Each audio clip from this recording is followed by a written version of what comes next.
বিছানায় যে বসে আছে সে আমার অফিসের বস, যে কিনা আমাকে দুই চোখে সহ্য করতে পারে না।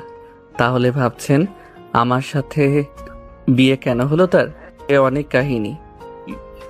তবে সহজ ভাষায় বলা যায় যে ম্যাডাম আমার সাথে ফেঁসে গেছে, সে ভালোই হয়েছে। কারণ উনার কারণে একটু হলেই চাকরি হারাতাম। তখনই মুখ তুলে তাকায় নিশাত। আমি তোমাকে স্বামীর অধিকার দিতে পারবো না, ভুলে যেও না আমি তোমার বস। বলেছিলাম না, এই মেয়ে আমাকে দুই চোখে দেখতে পারে না। মুচকি হেসে নিজের মনে মনে কথাগুলো বলল আহনাফ। জি অবশ্যই, আমার সেটা মনে আছে। আমিও আপনাকে বউ হিসেবে দেখি না ম্যাডাম। গুড। মনে রাখবে তোমার আমার বিয়ে শুধুমাত্র একটা অ্যাক্সিডেন্ট। বাবা যতদিন দেশে আছে এই নাটক চলবে, এরপর আমরা আলাদা। জি ম্যাডাম। যাও ঘুমিয়ে পড়ো। কোথায় যাব? অন্য কোথাও গিয়ে ঘুমাও, এই রুমে না। ঠিক আছে, আমি আঙ্কেলের রুমে যাই। এই না মানে কি? আসলে আমি আবার একা ঘুমাতে পারি না, আর আঙ্কেলও তো একা। আর অন্য রুম তো শুনলাম গোছানো নেই। সব মিলিয়ে আপনিও এই রুমে রাখবেন না, তাই আঙ্কেলের রুমেই যাই। কোথাও লাগবে না যাওয়া, রুমেই ঘুমাও নিচে। এই ঠান্ডায় আপনি তো আবার এসি দিয়ে রুমকে সাউথ পোল বানিয়ে রাখেন। নিশাত বিরক্ত হয়ে একটা কম্বল আর বালিশ ছুঁড়ে দেয় তার দিকে। আহনাফ হেসে ফুলরে বিছানা করে শুয়ে পড়ে। হঠাৎ চোখ পড়ে নিশাতের দিকে। কি মিষ্টি দেখতে মেয়েটা, কিন্তু ভেতর থেকে একটা ঝালমরিচ। অফিসে সবসময় বকার উপর রাখতো, এবার তো বাসায়ও একসাথে। ভাবছেন বিয়ের পর নিশাত আহনাফের বাসায় না গিয়ে এখানে কেন? এই বাড়িটা নিশাতের বাবা তৈরি করেছিলেন নিশাতের জন্য। তার ইচ্ছে বিয়ের পর নিশাত আর তার স্বামী এখানে থাকবে। আর এমনিতেও আহনাফের আপন বলতে চাচা ছাড়া কেউ নেই। ছোটবেলায় বাবা মা হারিয়েছে, এরপর চাচা তাকে বড় করেছেন। এসব ভাবতে ভাবতে কখন যে আহনাফ ঘুমিয়ে পড়ে নিজেও বুঝতে পারেনি। সকাল সকাল একটা মিষ্টি ডাকে আহনাফের ঘুম ভেঙে যায়। চোখ খুলতেই দেখে কালো শাড়ি পরে হাতে চা নিয়ে সামনে দাঁড়িয়ে আছে নিশাত। অসম্ভব সুন্দর লাগছে তাকে। কতক্ষণ অবাক হয়ে তাকিয়ে থাকে আহনাফ। উঠবেন না? উঠুন, আর ঘুমাতে হবে না, নিন চা। আহনাফ ভালোভাবে তাকিয়ে দেখে দরজার কাছে নিশাতের বাবা। আচ্ছা, তাহলে এই জন্য এই নাটক করছে। নিশাতের এই সুন্দর কথার ধরন দেখে নিশাতের বাবা হেসে সেখান থেকে চলে যায়। তিনি যেতেই আহনাফের সামনে থেকে চা নিয়ে বিছানায় বসে নিজের চায়ে চুমুক দেয়। নাস্তা বানানো আছে, খেয়ে অফিসে চলে আসবে, আমি যাচ্ছি। আজও অফিস? তো না, কিছু না। বলে নিশাত তৈরি হতে চলে যায়। আহনাফ উঠে ফ্রেশ হয়ে নাস্তার জন্য বেরিয়ে দেখে নিশাত চলে গেছে। নিশাত আজ ও অফিস গেল? আসলে আমি বলেছি আজ কিছু গুরুত্বপূর্ণ কাজ আছে। ছুটি তো পরেও নেওয়া যাবে, তাই না?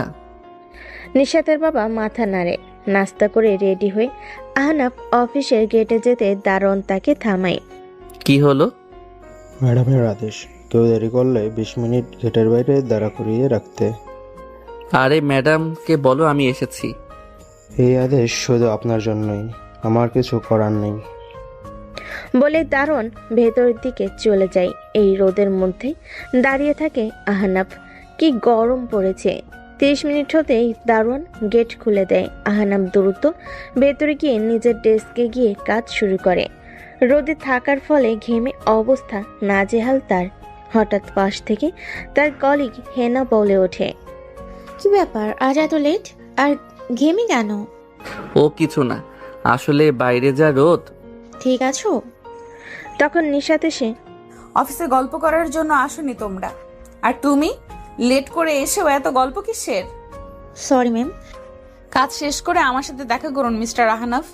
ঠিক আছে ম্যাম। নিশাত কেবিনে চলে যায়। আহনাফ যত দ্রুত পারে কাজ শেষ করে ছুটে যায় কেবিনে।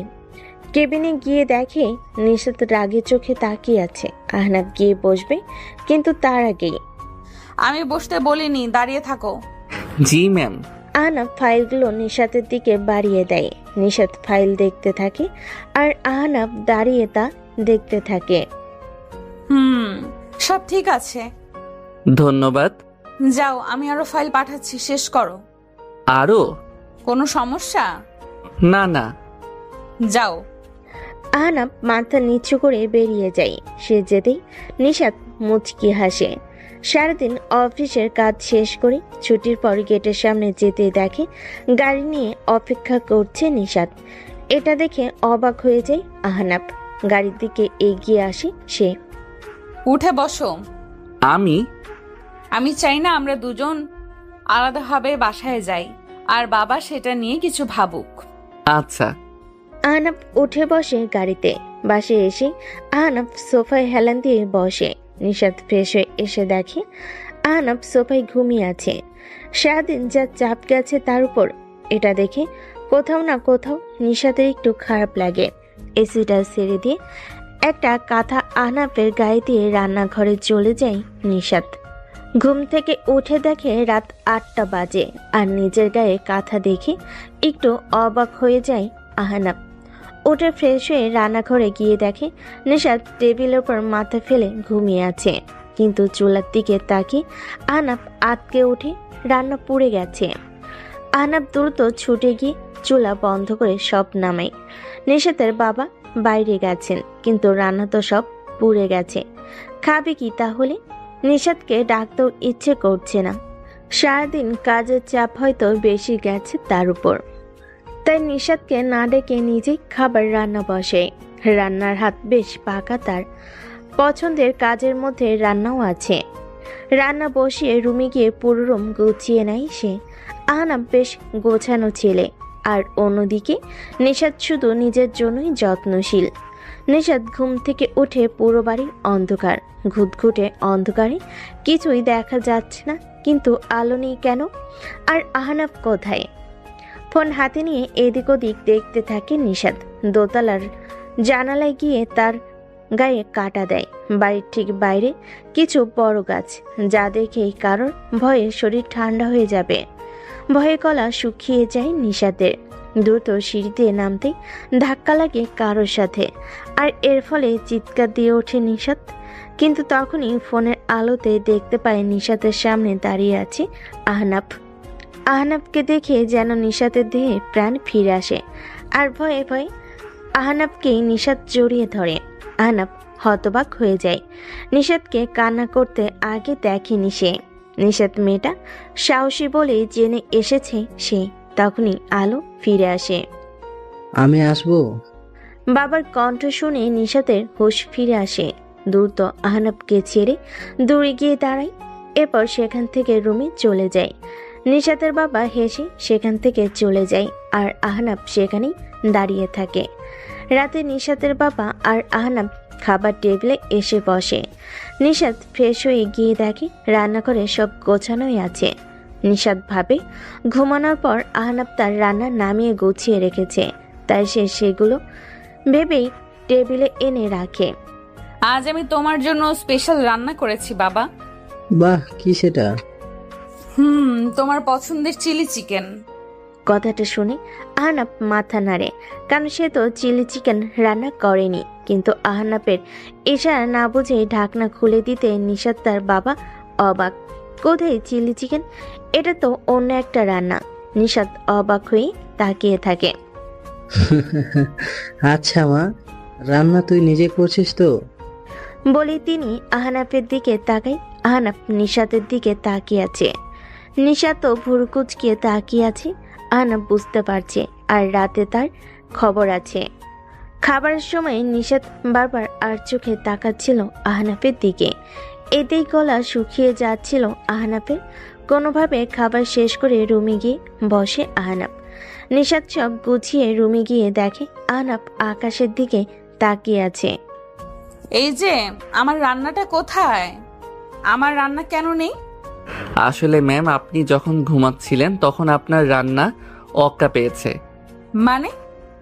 মানে পুড়ে গেছে সব। কি বলছো? জি। নিশাত কিছুক্ষণ চুপ থেকে কিছু না বলে টেবিলে বসে অফিসের কাগজ ধরে আহনাফ বারান্দায় গিয়ে আকাশের দিকে তাকিয়ে থাকে। কাজ করতে করতে হঠাৎ আহনাফের দিকে তাকায় নিশাত। তাকে এভাবে আকাশের দিকে তাকিয়ে থাকতে দেখে বলে ওঠে, আকাশে কি এমন দেখছো? চাঁদ, আজকে চাঁদটার আলো যেন অন্য দিনের চেয়ে বেশি, বেশ সুন্দর লাগছে। কি লাভ দেখে সময় নষ্ট করা? হয়তো আসলেই সময় নষ্ট, তবে সুন্দর জিনিস উপভোগ করাই ভালো। করতে থাকো। বলে কাজে মন দেয় নিশাত। হঠাৎ আহনাফের ফোন বেজে ওঠে। আহনাফ আসার আগে চোখ পড়ে নিশাতের। স্ক্রিনে হেনা নামটা ভেসে আছে। আহনাফ এসেই ফোনটা রিসিভ করে বারান্দায় চলে যায়। কিছুক্ষণ পর কথা শেষ করে এসে দেখে নিশাত তৈরি হচ্ছে কোথাও যাবার জন্য। কোথায় যাচ্ছেন ম্যাম? রবিন কল দিয়েছে। এত রাতে কোনো ছেলের সাথে বের হওয়া ঠিক দেখায় না। তোমার সাহস কি করে হয় আমার উপর কথা বলার? আমি কি করব না করব তোমাকে জিজ্ঞেস করতে হবে? Sorry ma'am. ভবিষ্যতে এই সাহস আর দেখাবে না। বলেই রাগে গজগজ করতে করতে বেরিয়ে যায় নিশাত।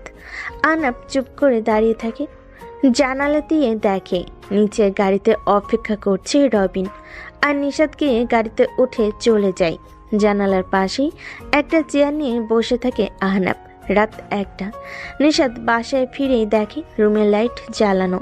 রুমে গিয়ে দেখে জানালার পাশে আহনাফ চেয়ারে ঘুমিয়ে আছে। একরকম বিরক্ত হই টেবিল থেকে পানি নিয়ে আহনাফের গায়ে ছুঁড়ে দেয়। আহনাফ লাফিয়ে ঘুম ভেঙে উঠে দাঁড়ায়। সামনে তাকিয়ে দেখে নিশাত। নিজের জায়গায় ঘুমাও। বলে গজগজ করতে করতে চেঞ্জ করতে যায় নিশাত। আহনাফ বুঝতেই পারল না তার ভুল কি। তাও কিছু না বলে ফ্লোরে বালিশ নিয়ে ঘুমিয়ে পড়ে। পরদিন সকালে ঘুম ভেঙে যায় নিশাতের ডাকে। সেই সকালের নাটক, এরপর আবার অফিস। প্রতিদিন 20 থেকে 30 মিনিট বাইরে থাকতে হয় আহনাফের। আর রোজ রাতে আড্ডায় বেরিয়ে যায় রবিনের সাথে নিশাত। এভাবেই কেটে যায় 1 মাস। কিন্তু এই মাসটাই রবিন ধীরে ধীরে আরো ক্লোজ হতে থাকে নিশাতের, যা আহনাফের ভালো লাগে না। আবার সাহস করে নিশাতকেও বলতেও পারছে না।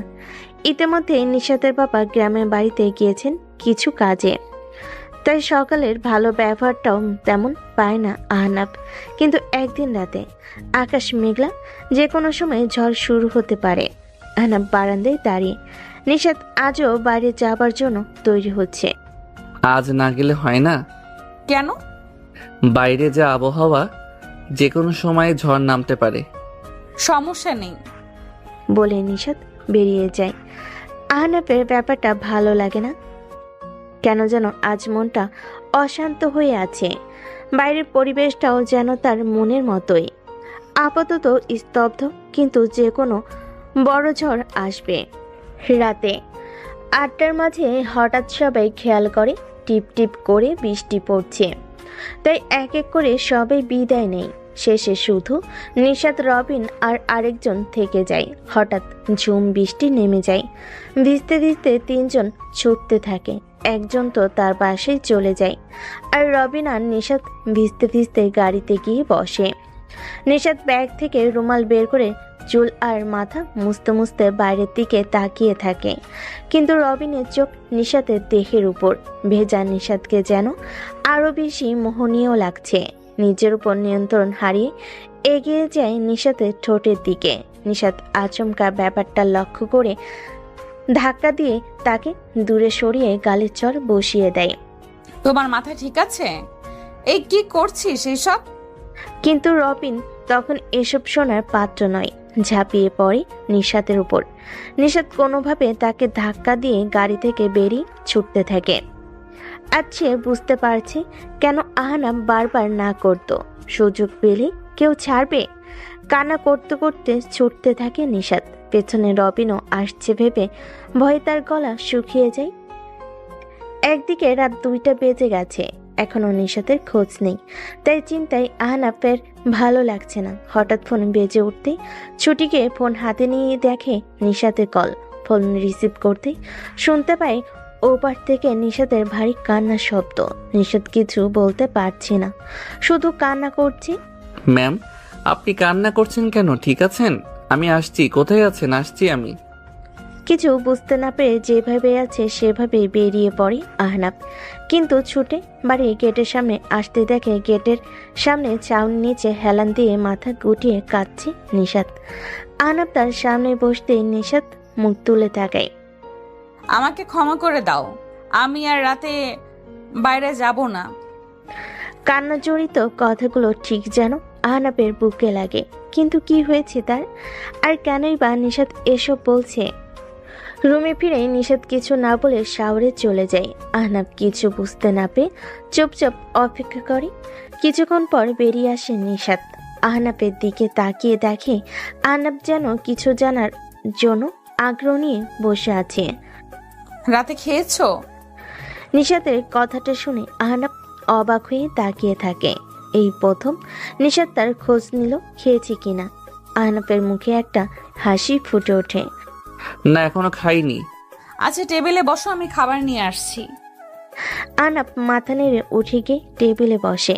নিশাত খাবার এনে বেড়ে দেয়। আহনাব যেন কোনো স্বপ্ন দেখছে, অবাক চোখে তাকিয়ে থাকে নিশাতের দিকে।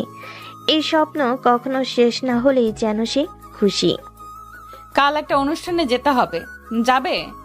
কোথায়? আমার একটা কাছের আপুর কোম্পানির ব্রাঞ্চ ওপেনিং। আমি গিয়ে করব? ফিরতে রাত হবে আমার, তুমি না গেলে একাই ফিরতে হবে। না না, আমি যাব। নিশাত মাথা নেড়ে খাবার শেষ করে উঠে যায়। আহনাব খুশিতে নেচে ওঠে। পরের দিন বিকেল, আহনাব ঘুমিয়েছিল। হঠাৎ কেউ তার গায়ে ধাক্কা দেয়। ধাক্কা খেয়ে উঠে লাফিয়ে দেখে সামনে নিশাত একটা কালো শাড়ি পরে আছে, খোলা চুল। আহনাব হা করে তাকিয়ে থাকে। মেয়েটা পরীর থেকে কম না। হা করে তাকিয়ে না থেকে উঠে ফ্রেশ হয়ে রেডি হয়ে নাও, এই স্যুটটা পরো। আহনাব তাকিয়ে দেখে একটা কালো স্যুট রাখা পাশে। আহনাব তুরত গিয়ে ফ্রেশ হয়ে তৈরি হয়ে নেয়। রেডি হয়ে এসে দেখে গাড়িতে নিশাত অপেক্ষা করছে, কিন্তু সে পাশের সিটে, এমনিতেই ড্রাইভার সিটে বসে। আহনাব গিয়ে দাঁড়ের সামনে। আজ গাড়ি তুমি চালাও। জি ম্যাম। আহনাব দ্রুত গাড়িতে উঠে বসে। বেশিক্ষণ লাগলো না পৌঁছাতে। সেখানে পৌঁছাতেই নিশাত সবার সাথে আলাপ করতে যায়, আর আহনাব খাবার স্টেশনে চলে যায়। খাদ্যপ্রিয় মানুষ সে। নিশাত কথা বলছিল সবার সাথে। তখনই আপু, আমাদের দেখলে না? নিশাত ঘুরে তাকিয়ে দেখে আনোয়ার আর মিম দাঁড়িয়ে আছে, পুরনো বন্ধু। আরে তোমরা এত দেরি কেন? আর বলবেন না, ওর তৈরি হতে এত সময় লাগলো। মোটেও না আপু। আচ্ছা হলো হলো। তামিম, মেহেদি, ফারিয়া সবাই ওদিকে আছে, চলো। বাহ, ওরা এলো আর আমাকে বললো না? মাত্র এলাম আমরা। এখানে সবাই আছে কিন্তু একজনই মিসিং। না, ওই তো এসে এসে গেছে। কথাটা শুনে নিশাত তাকিয়ে দেখে গেট দিয়ে প্রবেশ করতেই সে। নিশাত ছুটে গিয়ে সামনে দাঁড়ায়। নিশাতকে দেখে হাসি মুখে তাকায় হায়া। কেমন আছো আপু? এই তো, তুমি? শুনলাম বিয়ে করেছ। তোমার উপর রাগ আমি, তুমি আসোনি। সরি রে, আসলে এখন তো সব একাই সামলাতে হয়, তাই আর কি। ঠিক আছে, চলো সবাই ওখানে। আমাকে এখন আবার একটু বের হতে হবে। কেন আপু? আজ কয় তারিখ? আজ তো তারিখটা মনে করতে নিশাতের মুখটা মলিন হয়ে যায়। হায়ার দিকে তাকিয়ে দেখে তার মুখেও একটা মলিন হাসি। আপু চলো, আমিও যাব। না, তুমি থাকো। না আপু, চলো। তখনই পাশে এগিয়ে আসে আহনাব, কিন্তু নিশাত তাকে থামিয়ে দেয়। তুমি থাকো, আমরা একটু পরেই ফিরে আসবো। ঠিক আছে ম্যাম। নিশাত আর হায়া গাড়িতে উঠে যেতে থাকে অজানা স্থানের দিকে। দেখতে দেখতে একটা বছর হয়ে গেল আপু।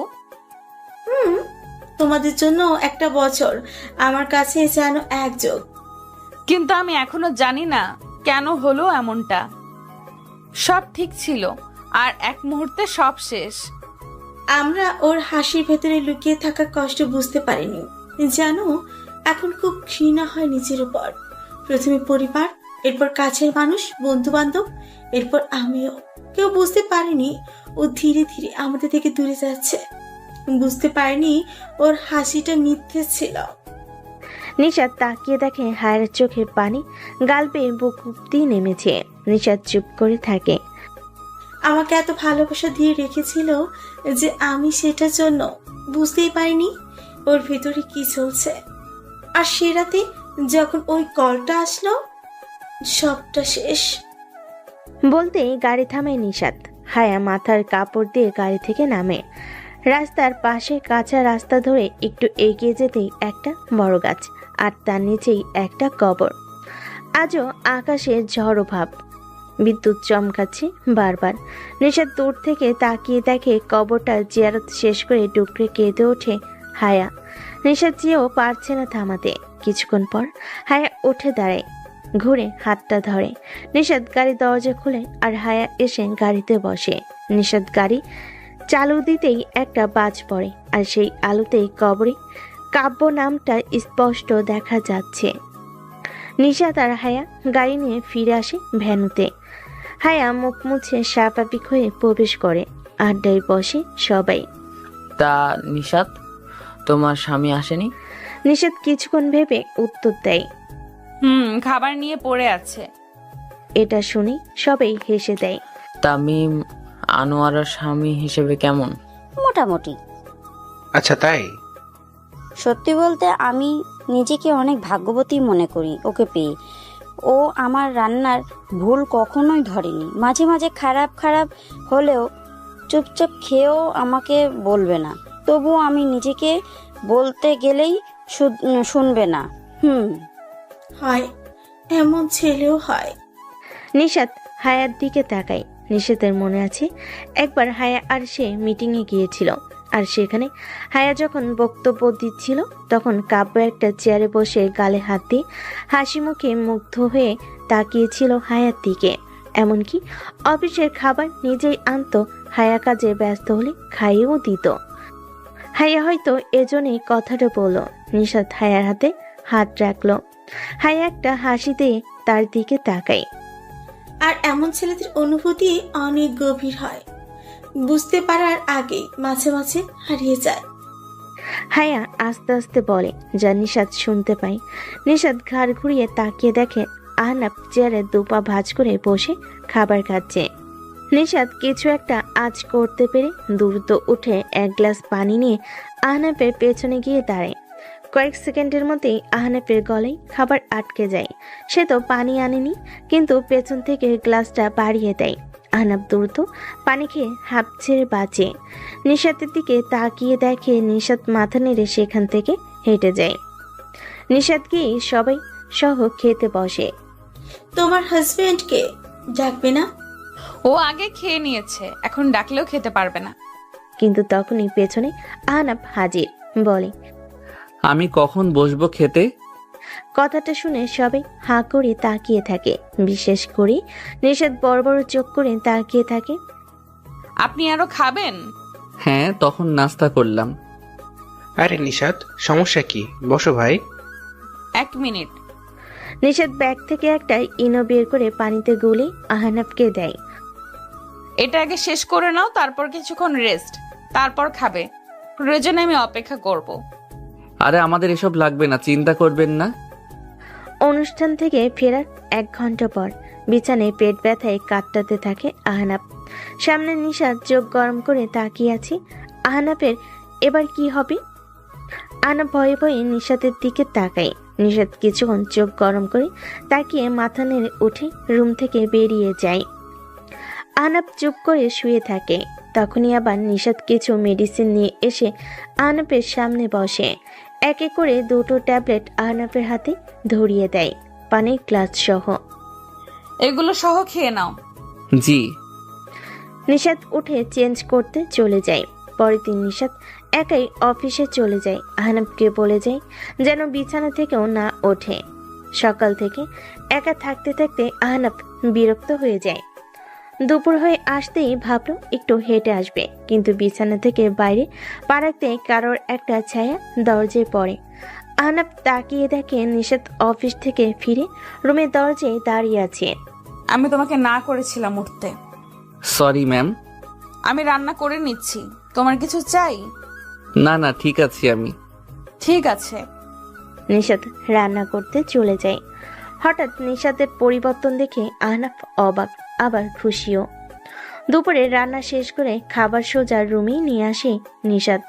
বেশ ভালো খাবার, ঝাল ছাড়া। খাবার শেষ করে নিশাত অফিসের কাজে বসে। তখনই আহনাফ উঠে দাঁড়ায় তার সামনে। কিছু বলবে? আসলে সব বন্ধুরা আজ দেখা করার কথা। আমি যাই। পেটের ব্যথা? এখন নেই তো। আচ্ছা, কিন্তু 9টার আগে ফিরবে। মাত্র 9টা? ঠিক আছে ম্যাম। বলে আহনাফ তৈরি হয়ে নেয় বের হতে। দাঁড়াও। নিশাতের ডাকে দরজায় থমকে যায় আহনাফ। নিশাত উঠে ব্যাগ থেকে একটা ঘড়ির বক্স বের করে ঘড়িটা আহনাফের হাতে পরিয়ে দেয়। আহনাফ অবাক, কারণ এটা সেই ঘড়ি যা সে গতরাতে অনলাইনে দেখেছে আর তার খুব পছন্দ হয়েছিল, কিন্তু দাম বেশি, তাই আর ভাবিনি এই ব্যাপারে। এত দামি ঘড়ি আর নিশাত জানলো কিভাবে? ঠিক 9টার আগে ফিরবে বলেই নিশাত নিজের জায়গায় গিয়ে বসে। ঠিক আছে, আসি আমি। রাত 8:45। আহনাফ এখনো বাসায় আসেনি। খাবার টেবিলে খাবার সাজিয়ে বসে আছে নিশাত। এখনো আহনাফের খোঁজ নেই। নিশাত উঠে বাদবাকি কিছু কাজ সেরে নেয়। রাত 9:27। এখনো আহনাফ আসেনি। রাত 10:37। টেবিলে ঘুমিয়ে পড়েছিল নিশাত। উঠে দেখে আহনাফ এখনো আসেনি। এবার চিন্তা বাঁধে মনে, কিন্তু তখনই ফোন বাজে তার। দ্রুত ফোন হাতে নিয়ে দেখে আহনাফের কল। কানে নিতে শুনতে পায়। হ্যালো, কে? আহনাফের বস বলছেন? আসলে ম্যাম, ওর পরিবারের তো কেউ নেই। ওর বাসায় ফেরার সময় রাস্তায় অ্যাক্সিডেন্ট করেছে। আমরা ওকে সিটি হসপিটালে নিয়ে এসেছি। আপনার কাছে ওর আপন কারোর নাম্বার থাকলে জানিয়ে দিন। বলেই কল কেটে যায়। স্তব্ধ হয়ে যায় নিশাত। সময় নষ্ট না করে দ্রুত গাড়িতে উঠে রওনা দেয়। খুব খারাপ লাগছে তার। হঠাৎ আয়নার দিকে তাকাতেই অবাক হয়ে যায়। তার চোখ ভেজা। আহনাফের জন্য, কিন্তু কেন? এসব ভাবতে ভাবতেই নিশাত হসপিটালে পৌঁছায়। দ্রুত ভেতরে গিয়ে খোঁজ নেই। কেবিনের সামনে এসে দেখে আহনাফের বন্ধুরা দাঁড়িয়ে আছে। তাকে দেখে সবাই একটু এগিয়ে আসে। ম্যাম, আপনি ওর বস না? ওর কি পরিবারে কেউ আসেনি? মানে ওর চাচা আর আপন কেউ? নিশাত রেগে আছে প্রচুর। রেগে বলল, আমাকে এত পরে কেন কল দিলে? সবার আগে কেন না? ম্যাম, ওর ফোনে আমাদের নাম্বার বাদে শুধু 2টো নাম্বার ছিল। ওর চাচা আর বস, মানে আপনার। মানে এই ব্যাপারে অফিসের বস কি করবে তাই আমরা ও ঠিক আছে। জি ম্যাম, ও একটুর জন্য বেঁচে গেছে। ও প্রায় ট্র্যাকের সামনে চলে গিয়েছিল, কিন্তু কেউ একজন ওকে অন্যদিক থেকে টান দেয়। এরপর আমরা গিয়ে দেখি ওর মাথা ফেটে অজ্ঞান হয়ে পড়ে আছে। এরপর আমরা এখানে নিয়ে এলাম। এখনও অজ্ঞান। ডাক্তার বলল কিছুক্ষণের মধ্যে জ্ঞান ফিরবে। নিশাত কেবিনের দরজা খুলে ভিতর গিয়ে আহনাফের পাশে বসে। চোখ মুছে নিজেকে সামলে নেয়। বাইরে থেকে তাদের থেকে আহনাফের ফোনটা নিয়ে এসেছে সে। ফোনে আসলেই তার নাম্বার বসদের সেট করা। নিশাত একবার আহনাফের দিকে তাকিয়ে নাম্বারটা বস থেকে বউ নাম লিখে সেভ করে দেয়। কিছুক্ষণের মধ্যে আহনাফের জ্ঞান ফিরে আসে। আহনাফ তাকিয়ে দেখে সব বন্ধুরা তাকে ঘিরে ধরে আছে। এখন ভালো লাগছে? হ্যাঁ। আপনারা চাইলে ওনাকে বাসায় নিয়ে যেতে পারেন। ওনার গুরুতর কিছু হয়নি, শুধু খেয়াল রাখবেন মাথায় যেন চাপ না লাগে। ঠিক আছে ডাক্তার। কিছুক্ষণ বিশ্রাম নিয়ে আহনাফ ওঠে। ফোন হাতে নিয়ে দেখে রাত 3টা বেজে গেছে। এই সময় ডাক্তার। কিছু ভাবার আগেই তাকিয়ে দেখে কেবিনের সামনে ডাক্তারের সাথে কথা বলছে নিশাত। বুকের ভেতর ধক করে ওঠে তার। কথা শেষ করে কেবিনে আসে নিশাত।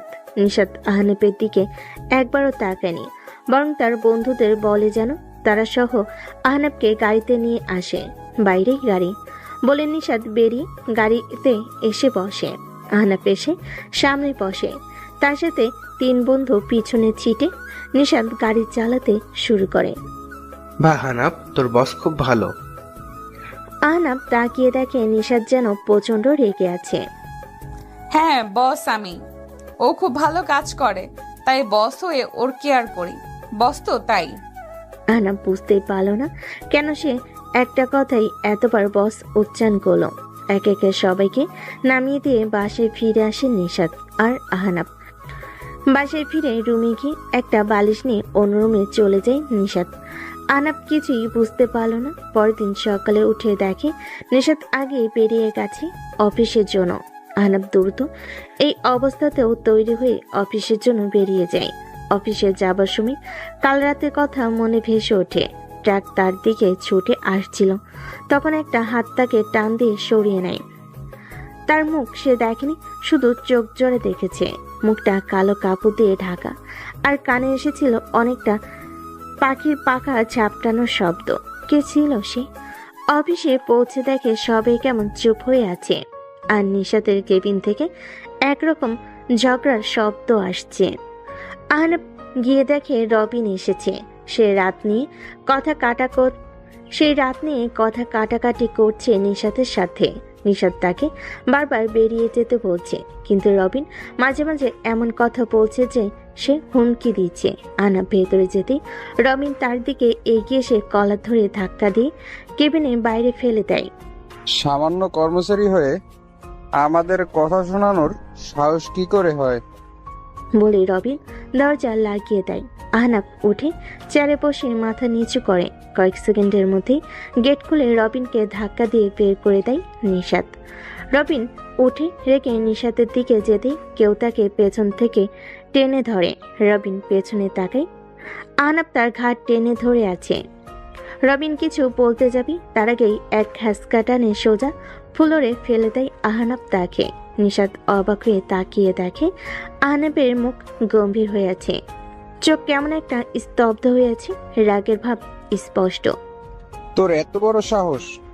কথা শেষ করার আগেই এক সেকেন্ডের মধ্যে আহনাব ঝুঁকে বসে একদম রবিনের চোখের খুব কাছে। এরপর থেকে ওর কাছে যাবার চেষ্টা করলেও আমার থেকে খারাপ কেউ হবে না। বের হ। রবিনের বুকে ভয় জমে যায়। কোনোভাবে উঠে সে একবার নিশাতের দিকে তাকিয়ে বেরিয়ে যায়। নিশাত আহনাবের দিকে যেতে আহনাব ঘুরে তাকায়। সরি ম্যাম, আমার এটা করা উচিত হয়নি। নিশাত কিছুক্ষণ চুপ করে এরপর মুচকি হেসে সেখান থেকে চলে যায়। আহনাব আর বাকিরা অবাক। আহনাব নিজের চেয়ারে বসতে সবই এগিয়ে আসে। তোমার রাগী রূপ এমন, তা তো জানা ছিল না। আমিও জানি না কি হলো হঠাৎ। তখন কেবিন থেকে নিশাত ডাক দেয়। আহনাব দ্রুত কেবিনে গিয়ে দেখে নিশাত তার জন্য অপেক্ষা করছে। আহনাব গিয়ে সামনে দাঁড়ায়। আমরা দুপুরেই বাসায় ফিরবো, কাজের চাপ নেই, এখানে বসে থাকো। কিছু কাজ এগিয়ে রাখি। চুপচাপ করে বসো। ধমকে চুপ করে বসে থাকে আহনাব। দুপুরে নিশাত কাজ শেষ করে সব গোছাচ্ছিল। আহনাব বের হতে দেখে সবাই কি নিয়ে যেন আলোচনা করছে। আহনাব এগিয়ে যেতেই হ্যানা উঠে দাঁড়ায়। কাল তোমার প্ল্যান কি? কিসের প্ল্যান? ওমা, জানো না? কাল তো ম্যামের জন্মদিন। কাল? হ্যাঁ, জানো না? তখনই নিশাত বেরিয়ে আসে। তোমার হলো? চলো। আহনা আপনার সাথে যাবে। হ্যাঁ। ওকে কি কোনো বিশেষ কাজে নিচ্ছেন ম্যাম? না মানে ওকে দেখতে মনে হচ্ছে অসুস্থ। সেটা আমি দেখবো, তোমরা না। এসো তুমি। আহনাব মাথা নেড়ে নিশাতের পিছনে হাঁটতে থাকে। গাড়িতে। সরি, আমি না জেনেই। রবিন স্যারকে? তুমি অফিসে বসের সম্মান বাঁচাতেই তো এমন করলে, তাই না? হ্যাঁ। আচ্ছা, হ্যাঁ ঠিক আছে, বসো। ওকে। বুঝতে পারলাম না ম্যাম। আহনাফ। নিশাতের মুখে নিজের নামটা শুনে পুরো শরীরে কেমন যেন একটা প্রবাহ বয়ে গেল। জি জি ম্যাম। আমার নাম কি? নিশাত ম্যাম। নিশাত ম্যাম। বলতে বলতেই বাসায় ফিরে আসে নিশাত আহনাব। বাসায় ফিরে দুপুরে খাবারের পর আহনাব চুপচাপ বারান্দায় গিয়ে বসে আছে। হঠাৎ রুমে তাকিয়ে দেখে নিশাত ঘুমিয়ে আছে, ক্লান্ত তাই হয়তো। হঠাৎ একটা জিনিস মাথায় এলো, কাল তো ম্যামের জন্মদিন, কিছু উপহার আনা লাগবে। নিশাতকে বলে সে বের হতে দেবে না, তাই আহনাব চুপি চুপি বেরিয়ে যায়। দারোয়ানকে বলে যায় ম্যামকে বলতে সে বন্ধুর বাসায় যাচ্ছে। রিক্সা করে শপিং মলে গিয়ে শাড়ির দোকানে গিয়ে এক একে কিছু শাড়ি দেখতে থাকে। 2টা শাড়ি পছন্দ হয়, কিন্তু দুটোর টাকা তো সে আনেনি। কোনটা নিবে ভাবতে থাকে। এদিকে ঘুম থেকে উঠে আহনাবকে না পেয়ে নিশাত একটু চিন্তায় পড়ে। তখনই টেবিলে একটা নোট পেয়ে হাতে নিয়ে দেখে সেটি আহনাব লিখে গেছে বন্ধুর বাসায় যাচ্ছে। নিশাত একটু রেগে যায়, তাও কি করবে আর। ফ্রেশ হয়ে কফি নিয়ে বারান্দায় বসে। এদিকে সব কেনাকাটা করে বন্ধুদের কিছু জিনিস ব্যবস্থা করতে বলে বাসায় ফিরে আসে আহনাব। 7টা বেজে গেছে। বাসায় ফিরে রুমে গিয়ে দেখে নিশাত টিভি দেখছে। সরি না বলে যাওয়ার জন্য। বসকে বাসার ব্যাপারে না বললেও হয়, ঠিক আছে? টেবিলে পিঠে আছে, বসো, নিয়ে আসছি। নিশাত উঠে গিয়ে পিঠে আর কফি নিয়ে আসে। মুভি দেখবে? আচ্ছা ম্যাম। এরপর দুজন একটা মুভি দেখতে থাকে, কিন্তু আহনাবের মাথায় চলছে রাত 12টার প্ল্যান। 10টা 40 একটা কল আসে নিশাতের। নিশাত উঠে কথা বলতে বলতে বারান্দায় চলে যায়। কিছুক্ষণ পর ফিরে আসে। কে কল দিয়েছে? বন্ধুরা রাত 12টার পর আমার জন্মদিন, তাই যেতে বলল। কিছু অ্যারেঞ্জ করেছে হয়তো। যেতেই হবে। কেন, তোমার কিছু প্ল্যান আছে নাকি বসের জন্মদিনে? আছে। বস তো অফিসে দিতে পারবে বলে নিশাত হাঁটা ধরে। যদি স্বামী হিসেবে না যেতে বলি? নিশাতের ভেতর ধক করে ওঠে। আলতোভাবে তাকাই আহনাফের দিকে। বলে দেখো। ম্যাম? ম্যাম না মানে নিশাত, আজ আমারও কিছু প্ল্যান আছে, থেকে যান। নিশাতের বুক থেকে যেন একটা পাথর সরে যায়। ফোনটা তুলে কাউকে কল দেয়। হ্যালো, সরি আমি আসতে পারবো না, আমার স্বামী আজ আমাকে সারপ্রাইজ দেবে। আহনাফ চোখ বড় বড় করে তাকায়। কল কেটে নিশাত আহনাফের দিকে একবার তাকায়। এবার দেখি কি প্ল্যান তোমার বস বউয়ের জন্য। আহনাফের মুখে হাসি ফুটে ওঠে। কি প্ল্যান করেছে আহনাফ নিশাতের জন্মদিনের জন্য? রাত 11টা 30 বাজতে চলো। নিশাত বসে আছে একভাবে আহনাফের সামনে। আহনাফ বারবার ঘড়ির দিকে তাকাচ্ছে। 11টা 45 বেজে যায়। আহনাফ উঠে দাঁড়ায়, হেঁটে বাইরে কোথাও চলে যায়। নিশাত বুঝতে পারছে না কোথায় গেল আহনাফ। কিছুক্ষণ পর আহনাফ হাতে একটা বক্স নিয়ে ফিরে আসে। এসে নিশাতের সামনে দাঁড়ায়। এতে কি? খুলে দেখুন। নিশাত বক্সটা খুলতে দেখে নীল আর মেরুনের মধ্যে একটা সুন্দর শাড়ি। নিশাত মুগ্ধ হয়ে তাকিয়ে থাকে শাড়ির দিকে। 12টার আগেই দিলে যে? না, এটা সারপ্রাইজ না, এটা পরে আসুন, জলদি যান, সময় হয়ে এলো। কিসের সময়? আহা যান না। নিশাত মাথা নেড়ে চেঞ্জ করতে চলে যায়। 11টা 57। নিশাত শাড়ি পরে বের হয়। নিশাতকে এই শাড়িতে দেখে আহনাফ মুগ্ধ হয়ে তাকিয়ে থাকে।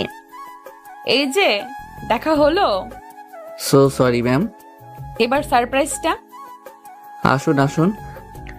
নিশাতকে নিয়ে দ্রুত ছাদে চলে যায় আহনাফ। পুরো ছাদ অন্ধকার। ছাদ অন্ধকার কেন? কিছুই দেখা যাচ্ছে না। নিশাতের কথা শুনে একটু হাসি আহনাফ। তাদের বাড়িটার আশেপাশে কোনো বাড়ি নেই, তাই আলাদাও আলো নেই। 12টা বাজতেই একটা জোয়ালো শব্দ হয়, আর এক একে বাড়ির চারপাশ থেকে আতশবাজি আকাশে গিয়ে ফাটতে শুরু করে। একের পর এক পুরো আকাশ আলোকিত হয়ে যায়। নিশাত মুগ্ধ হয়ে আকাশের দিকে তাকিয়ে থাকে। এভাবে 5 মিনিট আতশবাজি ফাটার পর পুরো ছাদ আলোকিত হয়ে যায়। সুন্দরভাবে সাজানো ছাদ। নিশাত অবাক হয়ে সেদিকে তাকাতে থাকে। এইসব কখন, কিভাবে? তুমি তো আসলে যখন আপনি ঘুমিয়েছিলেন তখন এতে আমাকে কিছু মানুষ সাহায্য করেছে। বলতে নিশাতের বাবা নিশাতের এক ফ্রেন্ড কেক নিয়ে ভেতরে আসে। বাবা মিলি। হ্যাঁ মা, আমি দুপুরে ফিরে দেখি তুই ঘুমাচ্ছিস। এরপর আহনাফ আমাকে বাকিটা বলল। সরি ম্যাম, না বলে। নিশাত কেক কাটে। প্রথম টুকরো হাতে নিয়ে দেখে আহনাফ দূরে দাঁড়িয়ে আছে। নিশাত এগিয়ে আহনাফের মুখে কেক পুড়ে দেয়। আহনাফ বড় বড় চোখ করে তাকিয়ে থাকে অবাক হয়ে। নিশাতের বাবা আর মিলি হাসতে থাকে। আহনাফ একটু লজ্জা পেয়ে যায়। নিশাত মা, কাল তুমি আর আহনাফ হায়ার গ্রামে বেড়াতে যাচ্ছ। বিকেলের ট্রেন। বাবা এই হঠাৎ? বিয়ের পর তোমরা কোথাও যাওনি, আর হায়া বলল গ্রামে যাচ্ছে। ও তোমাদের ও এবার যেতে হবে ওর সাথে। কই, আপু তো আমাকে কিছু বলেনি। আজই বললো আমাকে। তোমার ফোন নাকি অফ? ও হ্যাঁ, সন্ধ্যায় অফ হয়েছিল। তাহলে কাল তৈরি হয়ে যাবে। বাবা অফিস থেকে সোজা যাবে। অফিস কেন? বাবা কিছু ফাইলে সাইন করতে হবে। আচ্ছা ঠিক আছে। পরের দিন সকাল। আহনাব তৈরি হয়ে বসে আছে, কিন্তু নিশাত এখনো তৈরি হচ্ছে। ম্যাম, আর কতক্ষণ লাগবে? 5 মিনিট। তুমি চাবি নিয়ে গাড়ি বের করে নাও, আমার টেবিলের চাবি। আহনাব মাথা নেড়ে চাবি বের করে বের হবে তখনই। সোফায় দেখো স্যুট রাখা নীলচে, ওটা পরে নাও। আমি তো পড়তে পারবো না, তাই না? ঠিক আছে ম্যাম। স্যুটটা হাতে নিয়ে গাড়ি চড়াই আহনাব। আয়নার সামনে দাঁড়াই আহনাব। দারুণ লাগছে তাকে। চাবি নিয়ে বেরিয়ে যায়। গাড়ি নিয়ে গেটের সামনে দাঁড়াই আহনাব। তখনই গেট খুলে বেরিয়ে আসে নিশাত। আহনাবের শাড়িটা পরে, খোলা চুল। রাতে যত সুন্দর লাগছিল তার থেকেও এখন অনেক গুণ বেশি সুন্দর লাগছে তাকে। একদম পরি। নিশাত এসে সামনে তার পাশে বসে। চালাও। জি ম্যাম। আহনাব কোনোভাবে চোখ সরিয়ে গাড়িটা নিয়ে বেরিয়ে পড়ে। অফিসের নিচে সবে অপেক্ষা করছে নিশাতের জন্য ফুল নিয়ে। গাড়ি আসতেই সবে এগিয়ে আসে। আহনাব আগে বেরিয়ে দরজা খুলে দেয়। নিশাত বেরিয়ে আসে। সবাই অবাক, এই প্রথম নিশাত এভাবে অফিসে এসেছে। তাদের মধ্যে রবিনও এসেছে। সবার আগে সে এগিয়ে যায়। Happy birthday Nishat. এখনো রেগে আছো? আর তুমি এই সামান্য কর্মচারীর সাথে মিলিয়ে শাড়ি কেন পরলে? আর এই শাড়ি তো বেশ কম দামি। উজ্জ্বল মুখটা হঠাৎ রাগে লাল হয়ে যায় নিশাতের। তবে রাগ চেপে একটা লম্বা নিঃশ্বাস ছেড়ে পাশে দাঁড়ানো আহনাফের হাত আলতোভাবে ধরে। বিয়ের পর এই প্রথম আমার স্বামী আমাকে কিছু উপহার দিয়েছে, সেটা যেমনই হোক আমার জন্য সবচেয়ে মূল্যবান। কথাটা সবাই শুনে অবাক। আর আহনাফ যেন সে যেন একটা ঘোরের মধ্যে আছে। তখনই হাতে একটা টান দিয়ে কাছে টেনে নেয় নিশাত। চলো। এরপর সবাই জন্মদিনের শুভেচ্ছা জানাতে থাকে। এরপর সবাই অফিসের ভেতর যায় আর রবিন সেখান থেকে ফিরে যায়। আজ হেনার কেন যেন মন খারাপ, একদম চুপচাপ হয়ে আছে। দুপুরের মধ্যে সব কাজ শেষ করতে নিশাতের কেবিনে কেউ টোকা দেয়। নিশাত তাকিয়ে দেখে হায়া দাঁড়িয়ে আছে। আপু এসো এসো। শুভ জন্মদিন নিশাত বলে একটা উপহারের বক্স এগিয়ে দেয়। ধন্যবাদ আপু। তোমরা তৈরি? হ্যাঁ আপু। চলো তাহলে। ঠিক আছে আপু। নিশাত, হায়া আর আহনাব অফিস থেকে বেরিয়ে যায় আর রওনা দেয়। ট্রেন স্টেশনে এসে নামে তারা। আচ্ছা ম্যাম, আমরা তো গাড়িতেও যেতে পারতাম। মাঝে মাঝে ভিন্ন কিছু অভিজ্ঞতা নিতে হয়, বুঝলে? জি আপু। নিশাত মুচকি হাসে। ট্রেনে উঠে বসে তিনজন। ট্রেন স্টেশন থেকে বেরিয়ে ছুটতে থাকে আপন গতিতে। টুকটাক গল্প করতে করতে তারা 9টায় পৌঁছে যায় সেই গ্রামের স্টেশনে। আগে নিশাত নেমে দাঁড়ায় স্টেশনে। তাকে দূর থেকে দেখেই কয়েকটা বখাটে এগিয়ে আসে। কি ম্যাডাম, একা নাকি? এগিয়ে দিই।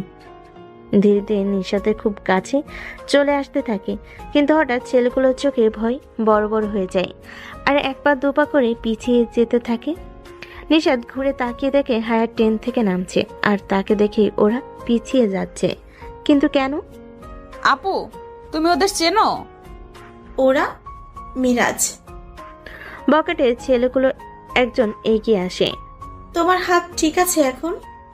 হায়ের কথা শুনে নিশাত তাকিয়ে দেখে মিরাজের বাঁ হাতে কবজি কাটা, যেন খুব বাজেভাবে ভেঙে গিয়েছিল। না আপু, বা হাতে কোনো কাজ করতে পারি না। আচ্ছা এখন যাও এখান থেকে, ওরা মেহমান। বলতে ছেলেগুলো সেখান থেকে চলে যায়। তখনই সব ব্যাগ নিয়ে ট্রেন থেকে নামে আহনাব। আপু ওরা তোমার কথা শুনছে কেন? কয়েক বছর আগে তোমার মতো আমাকেও এভাবে বিরক্ত করছিল ওরা। এরপর? তোমার ভাইয়া আমার ঠিক পেছনেই ছিল। আর কি? বুঝতে পেরেছি। কি হয়েছে এখানে? কিছু না। স্টেশন থেকে বেরিয়ে আসতেই দেখে হায়ের জন্য গ্রামের কয়েকজন গাড়ি নিয়ে অপেক্ষা করছে। গাড়িতে উঠে বেরিয়ে যায় স্টেশন থেকে। সারাদিন ট্রেনে থাকার ফলে আহনাব অনেক ক্লান্ত হয়ে যায়, তাই গাড়িতে সে ঘুমিয়ে পড়ে। কিন্তু গাড়ির ঝাঁকানিতে মাথা সোজা রেখে ঘুমানো কঠিন, এটা দেখে নিশাত আহনাবের মাথাটা নিজের কাঁধে রাখে। বাড়ি পৌঁছে আলাদা রুমে চলে যায় নিশাত আহনাব। এখানে এসেও আহনাব ফ্লোরে বালিশ নিয়ে শুয়ে পড়ে। এটা দেখে বিছানা থেকে আরেকটা বালিশ ছুঁড়ে মারে নিশাত। বালিশ মুখে লাগতে লাফিয়ে ওঠে বসে আহনাব। জি ম্যাম। উপরে এসে শুয়ে পড়ো। আপনি নিচে ঘুমাবেন? নিচে ঠান্ডা অনেক। আমি কেন নিচে ঘুমাবো? তাহলে অন্য রুমে। কেন? তো কই ঘুমাবেন? এখানেই। তো আমি কেন যাব? আসতে বলেছি তাই। না মানে। এসো। ধমকিয়ে বিছানায় শুয়ে পড়ে আহনাব, তবে মাঝে একটা বালিশ দিয়ে। নিশাত মুচকি হাসে। মাঝরাতে আহনাব জেগে উঠে একটা ছোঁয়ে চোখ মেলে তাকিয়ে দেখে নিশাত তাকে জড়িয়ে আছে। আহনাব আটকে উঠতে যাবে, কিন্তু তার আগে নিশাত তাকে শক্ত করে জড়িয়ে ধরে। আহনাব ভেবেছিল নিশাত ঘুমে, কিন্তু এবার বুঝতে পারছে সে ঘুমে নেই। নিশাত এসে আলতো করে আহনাবের গালে চুমু দেয়। আহনাব অবাক হয়ে তাকিয়ে থাকে। ম্যাম আপনি? নিজের বউকে কেউ এভাবে ম্যাম বলে? সত্যি বলতে অনেক কিউট লাগে তোমার এই ম্যাম বলা। আহনাব কিছু বলতে যাবে, তার আগে নিশাত তার বুকের উপর ঝুঁকে ঠোঁটে ঠোঁট রেখে দেয়। আহনাবের শরীর ঠান্ডা হয়ে যায়, নিজের অজান্তে চোখ বন্ধ হয়ে যায়, হারিয়ে যায় নিশাতের মাঝে। এদিকে রাতের ট্রেনের জন্য অপেক্ষা করছে রবিন, অন্যদিকে হাসপাতালে। আর কতদিন ঘুমিয়ে থাকবে ডাক্তার? বলা যাচ্ছে না, তবে ওর অবস্থা উন্নতি হয়েছে। 1 বছরের বেশি সময় হয়ে গেল, ওকে জাগিয়ে তুলুন। আমরা চেষ্টা করছি। সকালে ঘুম ভেঙে যেতেই আহনাব লক্ষ্য করে নিশাত তার বুকের উপর ঘুমিয়ে আছে। হুট করে উঠতে গেলে নিশাতের ঘুম ভেঙে যায়। নিশাত নিজেকে আহনাবের বুকে পেয়ে একটু লজ্জা পায়, কিন্তু নিজেকে সামলে বুকে শুয়ে চোখ কষলে আহনাবের দিকে তাকায়। কটা বাজে? 9টা। এ বাবা, এতক্ষণ ঘুমানো ঠিক হয়নি, ওঠো। কাল রাত আসলে। চুপ, ফ্রেশ হয়ে এসো। আহনাব মাথা নেড়ে উঠে চলে যায়। নিশাত হেসে বেরিয়ে যায়। আহনাব ফ্রেশ হয়ে এসে দেখে নিশাত তার জন্য পাঞ্জাবি বের করে গেছে। পাঞ্জাবি পরে বের হতে তখনই ফোন বেজে ওঠে। নাম্বারটা চেনা না, অচেনা। রিসিভ করতেই। স্যার, আপনি আহনাব স্যার? অচেনা কণ্ঠে। জি। জি, আপনার একটা পার্সেল রয়েছে। কিন্তু আমি তো শহরে নেই। জি জানি স্যার, আপনার ঠিকানাটা দিলে আমাদের জন্য সুবিধা হয়। আচ্ছা আমি এখন আছি। ঠিক আছে স্যার, ধন্যবাদ। বলে কল কেটে যায়। এই সময় পার্সেল কে পাঠাচ্ছে আর কেন, এসব না ভেবে বেরিয়ে নাস্তার টেবিলে গিয়ে দেখে হায়া নিশাত বসে আছে।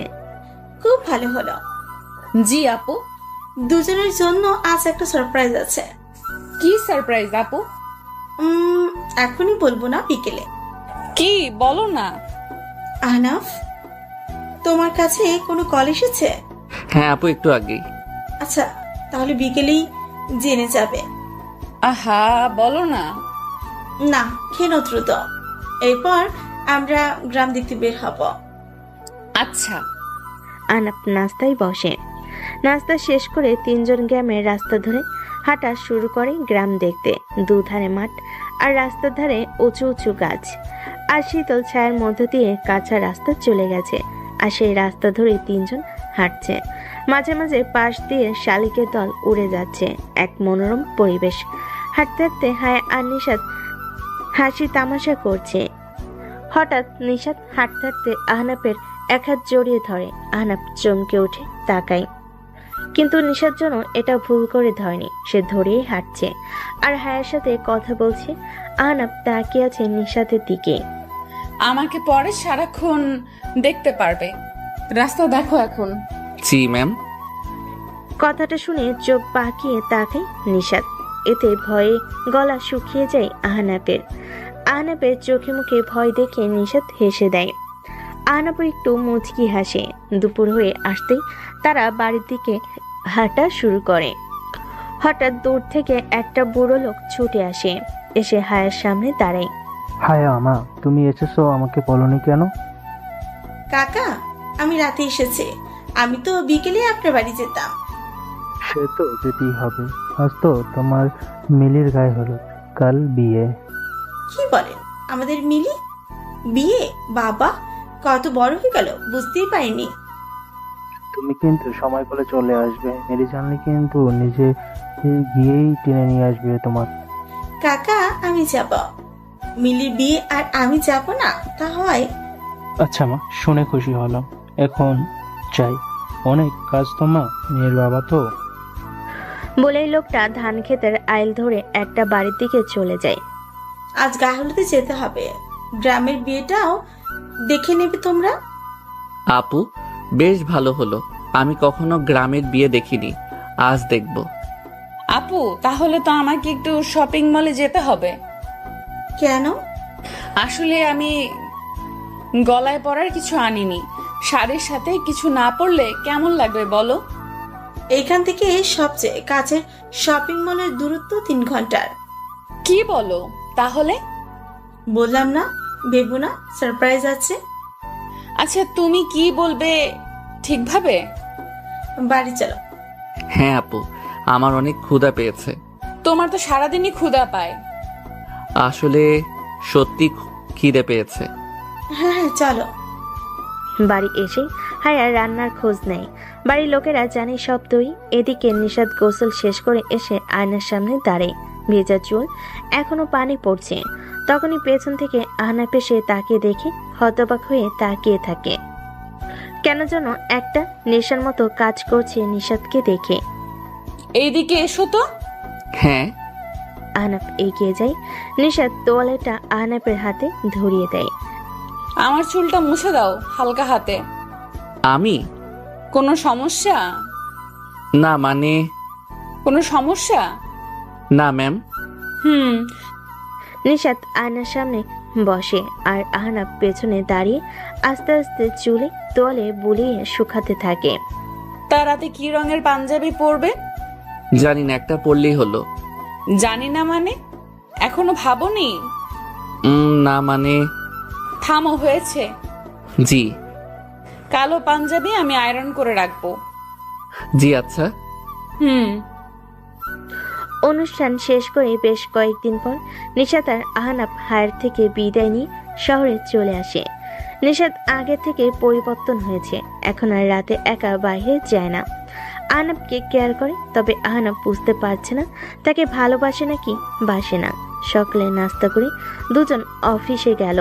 আহনাফ তার কলিগ হেনার সাথে কথা বলছিল, এমন সময় পিয়ন আসলো। স্যার, আপনাকে ম্যাডাম ডাকছে। গিয়ে বলে আসছি। ম্যাডাম আসবো? আসেন। ম্যাডাম দরজা লক করলেন কেন? আমি কি কিছু করেছি? বসেন। আপনি অফিসে গল্প করতে আসেন? না মানে ম্যাডাম, এই কথা বলছেন কেন? আমি যে প্রশ্ন করেছি তার উত্তর পাইনি। না মানে ম্যাডাম, একটু কথা বলছিলাম। না মানে জি। আর কিছু বলতে পারলাম না। ম্যাডাম আমার কলার ধরে তার মুখের সামনে নিয়ে আসলো। তারপর যা হলো তার জন্য আমি প্রস্তুত ছিলাম না। ম্যাডাম আমার ঠোঁটের সাথে তার ঠোঁট লাগিয়ে দিল। পাক্কা 5 মিনিট পর ছেড়ে দিয়ে দুজন হাঁপাচ্ছি। আর আমি ভাবছি, এই মেয়ে আমার সাথে এটা কি করলো? আমার ভাবনার মাঝে হঠাৎ ম্যাডাম বলল, কই, আমার সাথে তো বলেন না। তুই এরপর থেকে যদি ওই মেয়ের সাথে কথা বলিস তাহলে তোর একদিন কি আমার একদিন। আমি কোনো কথা বললাম না। তারপর ম্যাডাম আবারও বলল, এখন আমার সামনে বসে থাক। আমি বলে দিচ্ছি কাল থেকে আপনার সিট আমার পাশে করে দিতে। আমি তো অবাক, এই মেয়ে বলে কি? আমি স্বপ্ন দেখছি না তো? আমার ভাবনার মাঝে আবারও বলল, এত অবাকের কিছু নাই। আর হ্যাঁ, কথা বলার জন্য আমি আছি। Okay madam. ম্যাডাম কাজ করছে আর আমি তাকে দেখছি। আজ অনেক সুন্দর লাগছে ম্যাডামকে। আমি এক ধ্যানে তাকিয়ে আছি।